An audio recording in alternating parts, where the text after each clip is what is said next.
listen to talk radio, this next name is not going to be strange to you. In fact, right here on WSBA from 6 to 9 every weeknight, you can hear Mark Levin. He's a nationally syndicated talk radio host, president of the Landmark Legal Foundation. He's the author of Liberty and Tyranny, the 38-week New York Times bestseller that spent 3 months at #1, sold more than 1 million copies. He is a guy who comments daily on what is going on around the country. He's worked as an attorney in the private sector, as a top advisor to several members of President Reagan's cabinet. Holds a BA from Temple University, where he graduated magna cum laude and Phi Beta Kappa, and a JD from Temple University Law School.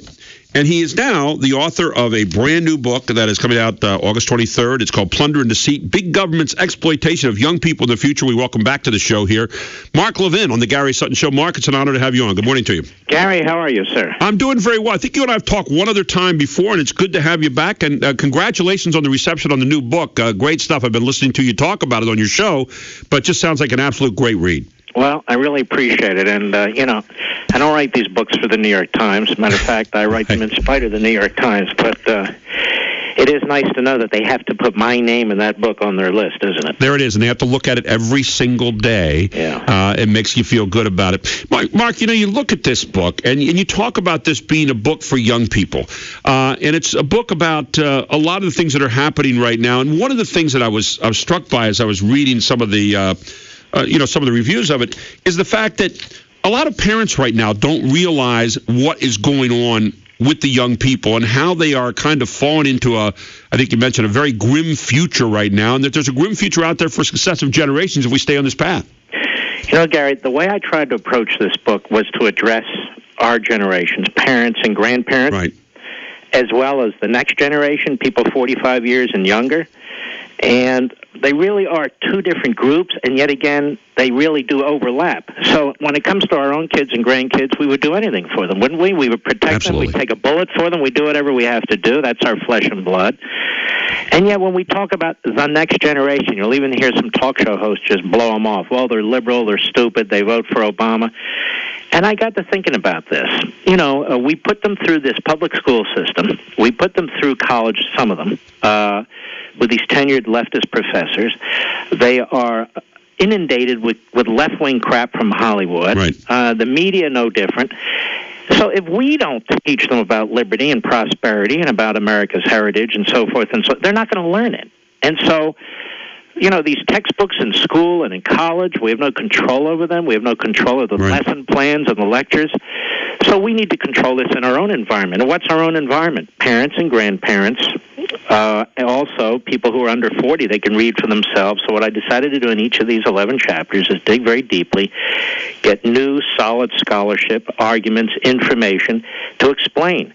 Plunder is big government. Deceit are the people who defend it. So the subtitle is Big Government's Exploitation of Young People in the Future. We are doing things today with our debt, with entitlements, with immigration, with the phony environmental movement that is going to be an absolute disaster and catastrophe for future generations. And I want us to understand this, and I want them to understand it, because every survey shows that younger people, for the most part, they challenge authority, they challenge the status quo, but they vote for it. So I try to unravel that as well. It's amazing, Mark, and you talk about the book here, Plunder and Deceit, but it seems to me, when you say to people nowadays, and you get in an argument, and they'll say, well, I'm not losing any liberty or freedom. I said, really? I said, we talk about the word plunder, and I often go back to Frederick Bastiat and the idea of legal plunder, the taking of your money. And I said, every time there is money, every time there's a choice taken away from you, that's a choice you don't have anymore, that you've turned over to someone else. And it seems to me that we've kind of bought into the idea that someone else can make better choices than we can as an individual, whereas the whole country was founded on the premise that it was just the opposite. No, that's exactly right, and you're exactly right, and that's the whole point of the book. It's to undress this, and not in a platitudinous way, not with your typical newspaper articles, but the government's own statistics, and then there's scholarship out there that demonstrates this over and over and over again, and that's what I'm trying to look. Each one of these chapters, I think, let me put it this way, Gary.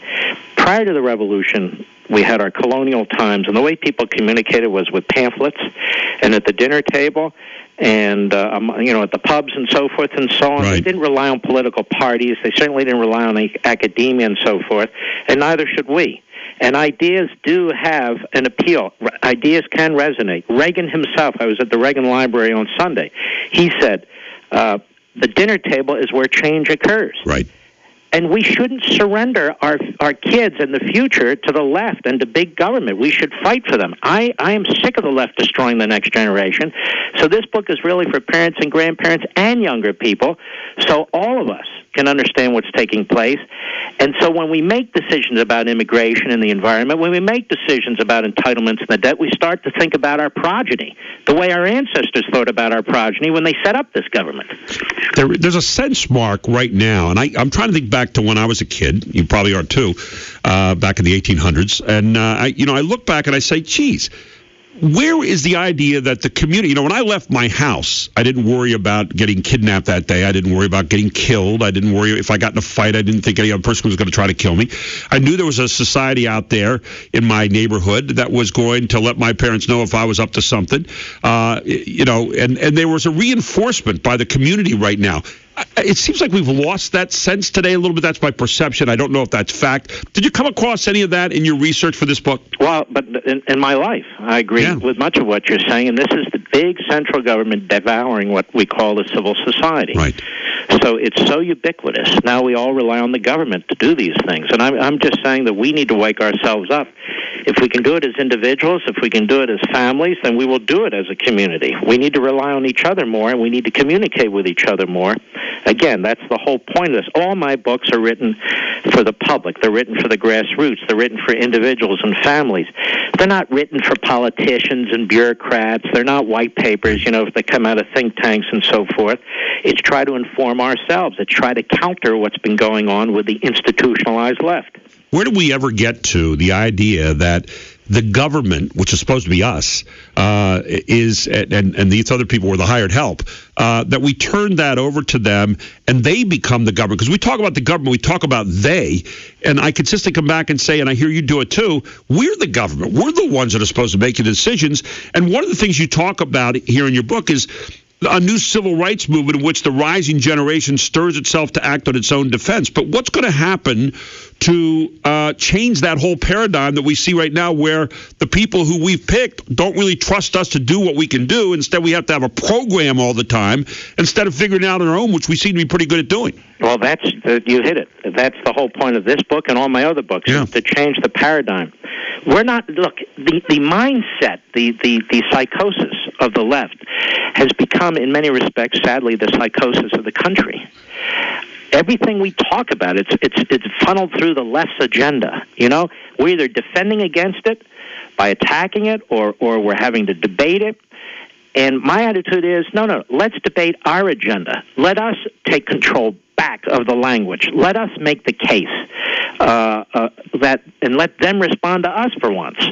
And I think that's why I like aggressive conservatives. That's why I like those who are campaigning and doing exactly that. Everybody coming here, as an example, on immigration, doesn't love the country. Some of them despise us. Everybody coming here doesn't want a job. Some of them want welfare. It's like an American citizen. Is every American citizen noble? But you would think illegal aliens coming in this country are virtuous, and American citizens are don't want to work. Right. We've got to change these narratives that big government and the left create in order to empower themselves, and we need to change them now so the next generation can save itself. I want to throw some subjects at you that are going to be in your book, and for people that are looking, Mark Levin's Plunder and Deceit, instant #1 New York Times bestseller, in spite of the New York Times, as Mark said. Let's talk a little bit about the federal debt, because a lot of people look at the federal debt and they say, 18 trillion, so what? Again, this me attitude instead of what about down the line here for us paying this off. Comment on the federal debt and how you deal with it in the book. Well, the federal debt is not $18.5 trillion. The federal debt, when you count unfunded liabilities, is $215 trillion. Right. I didn't make that up. There have been many experts who've testified, economists, and have explained this. It would be like a major company pretending it doesn't have pension and health care obligations, just push them off the books and just focus on the rest. Well, those stuff off the books is the biggest expense that they have, and you can't do that as a matter of real auditing. The SEC wouldn't allow it, yet our federal government does that. So we have a $215 trillion debt. Come September, The Republicans in Congress, led by McConnell, are going to increase the debt ceiling, and Obama's going to demand even more spending, and Hillary Clinton's going to demand $350 billion new in so-called free tuition. The problem is that debt is actually growing by $5 to $7 trillion a year. If we were to nationalize the entire private sector 10 years in a row, forget about taxing the rich. Take every penny out of the private sector, $17.5 trillion a year. Multiply it by 10. It's still not enough to cover unfunded liabilities. That's how bad it is. And what I'm saying is, while I don't have all the answers, I do know this. We need to start talking about what this is going to do 10, 20, 30, 40 years from now, the kind of catastrophe that we are creating for the next generation, for our children. Even the CBO, Congressional Budget Office, even the GAO, all the alphabet soup so-called oversight entities, independent entities, they're all banging the pots and pans. Do you hear anybody really trying to address this? Well, and that's what we choose people for, I thought, was to go do that. And instead, what they say is, well, do you have a better idea? Well, we sent you there, and we're telling you the ideas, and yet you seem to go against us when we look at things like Obamacare and other things that are out there. We look at it, we say, here's what we're telling you, and yet you say, well, my ideology trumps your thoughts as a citizen. And that's, I think a lot of us are very, very tired of seeing that kind of thing going on. No, you're right. And look, the Republican Party is incapable of dealing with it for a variety of reasons. The Democrat Party is completely off the rails.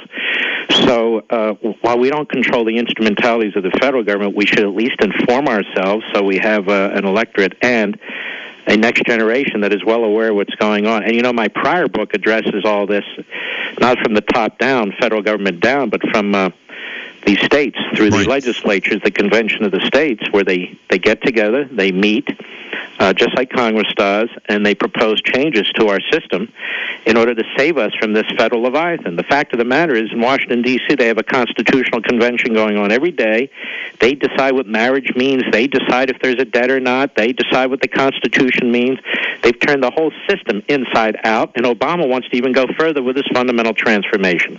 And, when the president told us he was going to have hope and change, he meant it. And the fact that you have Republicans standing there right now, it reminds me of the English Bobby who says stop or I'll say stop again. That's what we have right now. I mean, instead of stop by doing something, they won't do anything. And so one only has to look right now around at the Trumps and the Carly Fiorinas and even the Bernie Sanders to some degree, although he's kind of part of the whole Leviathan you talked about. But you look at Ben Carson out there. I'm counting up 43% of the people in this country right now say, hey, these people would do a better job. So you're looking now desperately somewhere else to try to solve this, no matter how far people might think you're going to go to get it. I think Republicans, conservatives in particular, have been lied to enough that they're looking for other options. Agreed. And when you look at Boehner and McConnell, they got the Republican majorities. Obama, as I've said this on the air, has only vetoed 4 bills in his entire presidency. Right. That's a record low. That means he either rules by fiat or he gets bills that he likes and he signs them. Mitch McConnell praises himself for getting the Senate to work again because of how many bipartisan bills they sign that violate the Constitution and undermine the conservative agenda, whether it's fiscal conservatism or anything else. He seems to think that's success. John Boehner is busy trying to wipe out what conservative voices are left on these committees and subcommittees in order to consolidate his power. And we're all looking at this and saying, we gave these guys their majorities. They said they would do something about Obamacare. They paid for every penny of it. They said they'd do something about illegal immigration. They've done nothing. They give their rubber stamp to Obama, and now we're looking for a way out of this from an electoral perspective. And the point that we're saying to them is it's not about you, it's about us, exactly. As in U.S. Mark, we're going to take a very quick break. We're going to come right back here. The name of the new book is Plunder and Deceit, Big Government's Exploitation of Young People and the Future. We'll be back with Mark Levin right after this on the Gary Sutton Show on WSBA.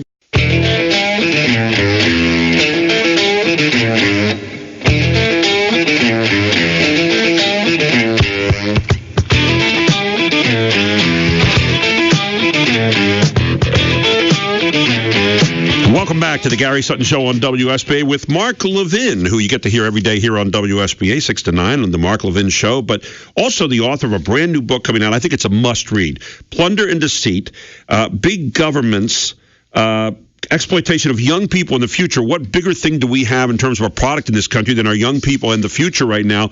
And Mark, we were talking about some of the topics in the book.